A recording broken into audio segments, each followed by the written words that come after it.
वो बाबा जो लोगों के गम मिटाने का दावा करता था, वो बाबा जो दुखी लोगों का मसीहा बन बैठा था। लेकिन कहते हैं ना कि झूठ के पांव लंबे नहीं होते। इस बाबा के साथ भी यही हुआ। इसने छल और कपट का ऐसा मायाजाल बुना, इसमें कई लोग बुरी तरह फंस गए। लेकिन आखिरकार बाबा की असलियत दुनिया के सामने आ गई और वो उसका मायाजाल टूट गया। प्रभु यीशु मसीह के नाम में आप सभी को जय मसीह की जीसस वॉइस यूट्यूब चैनल में आप सभी का स्वागत है। तो मेरे प्रियो, पुलिस ने एक ऐसे बाबा को गिरफ्तार किया है जो महिलाओं के साथ गंदे काम करता था, गंदी हरकत करता था और पुलिस ने उसे गिरफ्तार कर लिया है। ये जो बाबा है वो दिल्ली में 2 मंजिला इमारत में अपना भक्ति का पंडाल बनाकर और सजा कर रखा था। अपने आप को भगवान बताता था और काफ़ी लोग उससे जुड़ गए और कई लोगों से पैसे ठग लिए। दुख को दूर करना है तो बाबा को 5 लाख 2 लाख देना पड़ता था और ऐसे कर करके उसने एक बहुत बड़ी प्रॉपर्टी बना ली और बहुत धनवान हो गया।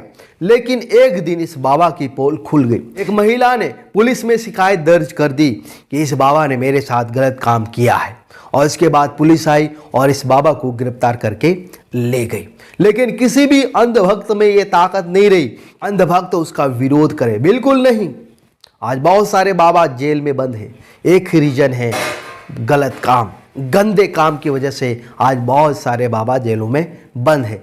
लेकिन फिर भी इनकी रैलियां निकाली जा रही है, फिर भी इनका मान सम्मान हो रहा है। आप सभी लोग इसके बारे में जानते हैं। आज हम देख रहे हैं कि जो अच्छा काम कर रहा है उनको धर्म परिवर्तन का आरोप लगाकर उनको जेलों में बंद किया जा रहा है। लेकिन एक तरफ जो गंदे काम कर रहा है, गलत काम कर रहा है, लोग उसका समर्थन कर रहे हैं।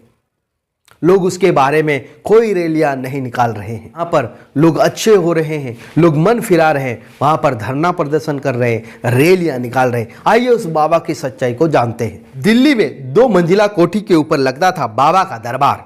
वो खुद को भगवान का रूप मानता था और कमरे के अंदर गलत काम करता था। दिल्ली में पुलिस ने बाबा को गिरफ्तार किया गंदे काम करने के आरोप में।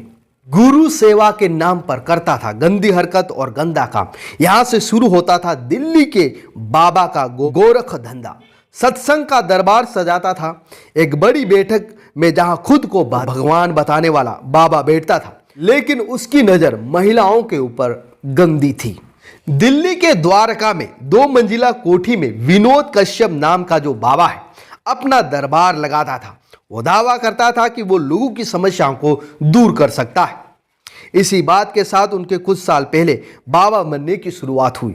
वो खुद को भगवान का रूप बताता है और कहता है कि उसके ऊपर भगवान की कृपा है, इसलिए वो लोगों की हर समस्या दूर कर सकता है। दरबार लगाया, भक्त आने लगे और बहुत ही भीड़ उस दरबार में आने लगी। विनोद कश्यप जो कि बाबा है 2 मंजिला इमारत जिसे वो अपना आश्रम बताता था, वहां करीब 1 सप्ते में 400 से ज्यादा भक्त पहुंच जाते थे। नीयत बहुत गंदी थी। अब सामने आया कि ये बाबा महिलाओं के साथ यौन शोषण कर रहा है। गुरु सेवा के नाम पर ये महिलाओं से यौन शोषण कर रहा है। बाहर सत्संग होता था और अंदर कमरे में बाबा की रास लीला होती थी। दिल्ली की रहने वाली 2 महिलाओं ने बाबा के खिलाफ केस दर्ज करवाया। एक महिला अपने पति के साथ इस बाबा से अपनी परिवार की खुशी के लिए मिलने के लिए आई। महिला के 3 बच्चे हैं। बाबा ने कहा कि उसके परिवार पर भारी मुसीबत है। पूजा पाठ करने के नाम पर 5 लाख रुपए मांगने लगा। इन लोगों ने पैसे देने से मना कर दिया क्योंकि उनके पास इतना पैसा नहीं था।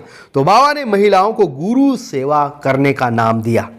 जी हाँ, गुरु सेवा के नाम पर ये जो बाबा था वो महिलाओं के साथ यौन शोषण करता था। महिला ने बताया कि जब वो वहां पर पहुंची तो बाबा कमरे में था। वो भी कमरे में गई और बाबा उसे गलत तरीके से छूने लगा। महिला ने मना किया तो बाबा ने उसे प्रसाद दिया। उस प्रसाद से वो महिला बेहोश हो गई। जब वो बेहोश हो गई तो उस महिला के साथ बाबा ने यौन शोषण किया। इस प्रकार से गंदे काम करता था बाबा। एक दूसरी औरत ने भी पुलिस में शिकायत कर दी। उसी प्रकार से जो पहली महिला के साथ हुआ था उसी प्रकार से दूसरी महिला के साथ भी इसने इस प्रकार से किया था, जिसके बाद पुलिस आई और इस बाबा को गिरफ्तार करके ले गई। बाबा पहले अस्पताल में एक छोटी मोटी नौकरी करता था, लेकिन नौकरी उसने छोड़ दी और आश्रम लगाना शुरू कर दिया कि किस प्रकार के बाबाओं के कारनामे हैं।